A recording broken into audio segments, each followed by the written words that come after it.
people presenting solutions everywhere, be it through the political circles, spiritual leaders, to more progressive movements offering self-sustainable solutions, many people seem to have a plan of how to fix the world. Others say all is just as it's supposed to be, and all we need to do is go with the flow, focus on love and light, and everything will be good. Visionary ideas are good and great to have. However, hopes based on ideals can shatter into nothingness if there is no foundation to build it on. The popular notion is that we must do, act, or vote, and it seems most folks want just someone to tell them what to do, so they don't have to think too much on their own. The question is, what are we really able to do if we don't even know ourselves? What is humanity? Yes, we are all one, but are we all truly the same inside, seeing, thinking, feeling the same way? Who's to say what is good for the world and what is not? The issues the world faces, the destruction, greed, genocide, economic meltdown, cannot and will not be resolved until man faces himself and does the work to gain self-knowledge beyond worship of the ego. Humanity is deeply conditioned through culture, society, religion, media, nationalism, education, government, and all kinds of illusionary beliefs. Before we can offer any solutions, we need to become aware of this conditioning and do the work necessary to truly understand ourselves with our mechanical reactive behaviors, emotional addictions, and our biases to automatically reject information that conflicts with our worldview. Honest self-work takes effort and courage, as one will have to confront the social conditioning and programming, as well as the lies one is telling oneself in order to fit in. If one is sincere with oneself, this process will lead inevitably to confront the lies in the world, and one starts to see the world more as it is, not as one likes it or assumes it to be. This results in a rise of consciousness and awareness, moving from subjectivity to a more objective view, letting go of the false conditioned self and embracing one's higher self based on truth, knowledge, and essentially love, which is a higher state of being and not merely an emotional state. The more we see ourselves and the world objectively, the wiser our choices become, and our resulting actions will have lasting positive impact. This work is to be done within and without, for both are interconnected. Much like when Neo woke up in the film The Matrix, the view is not necessarily pleasant once the illusions, buffers, and programs have been dislodged. Only truth will set us free. Once we can see, especially the unpleasant aspects of our reality so many people like to ignore, we'll have a better understanding of what to do.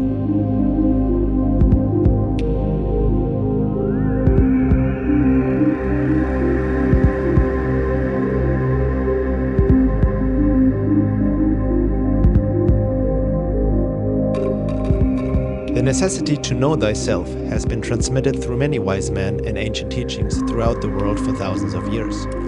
However, the depth of these teachings and the required work to attain a higher state of consciousness has been distorted and watered down in the New Age arena and conscious movements these days, some of it even deliberate in order to steer people away from truth. Disinformation is used by the powers that be to infiltrate not only political parties and progressive organizations, but also the New Age movement.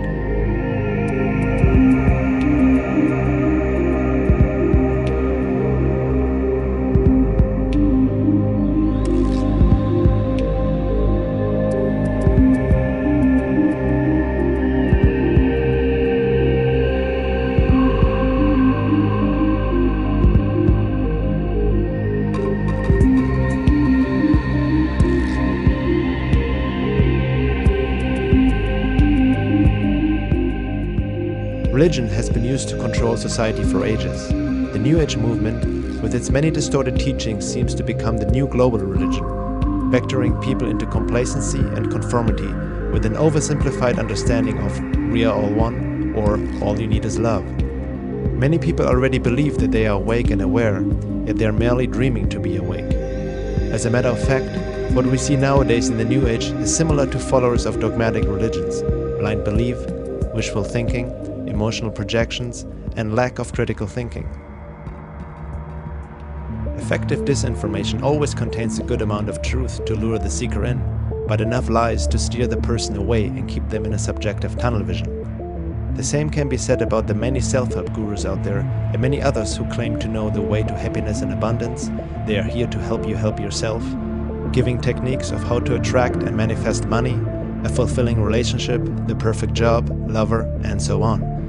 while they make millions of the desperation of the people who seek happiness and a way out.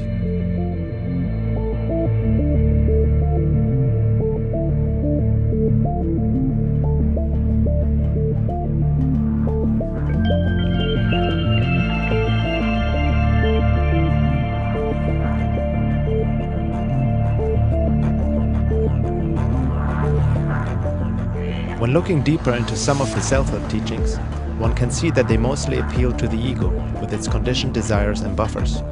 They promote and push to follow desire without truly trying to understand where they come from to begin with.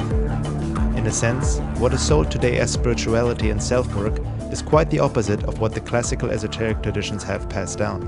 It is more an escape, another buffer to stop seeing the world and oneself as it is. True self-work is not a walk in the park or about manifesting one's desires.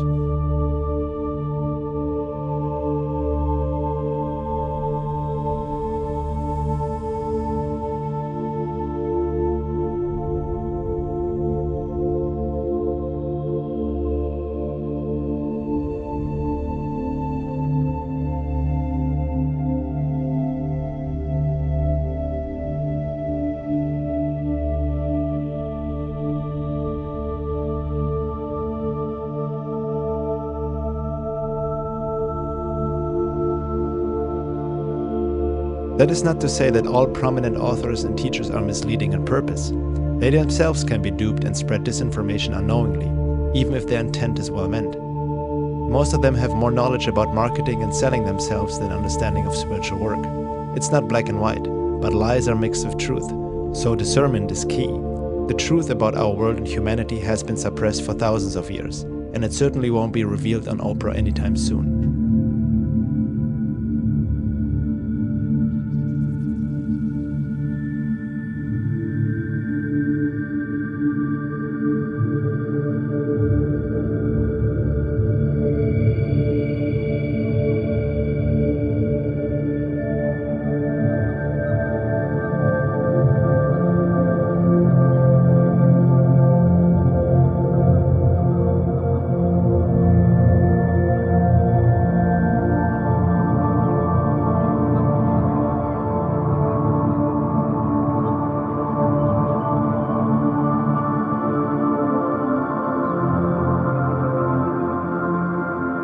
The necessity to seek truth in oneself in the world and act upon it has to come from oneself.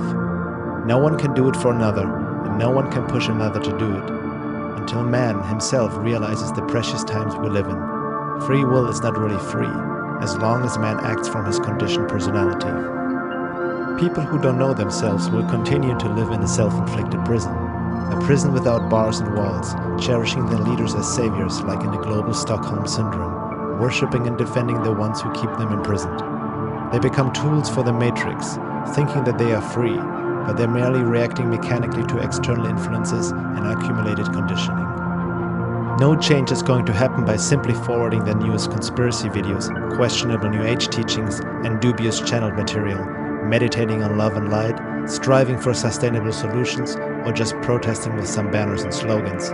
Yes, some of it can trigger and plant seeds of awareness, but ultimately, change happens only if we change and separate lies from truth, within and without.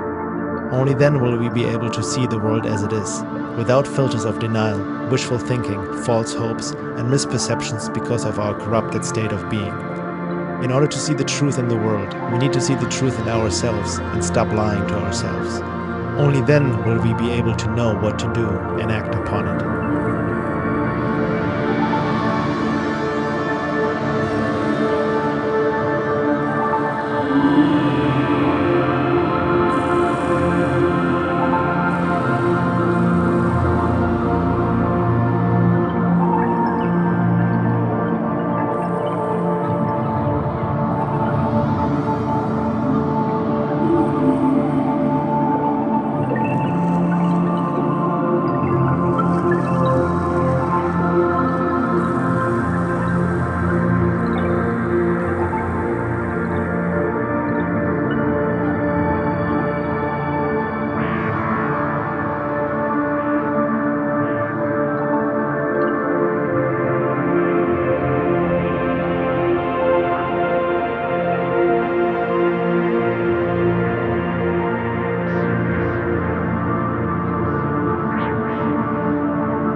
During this time of transition, there is an awakening happening, no doubt.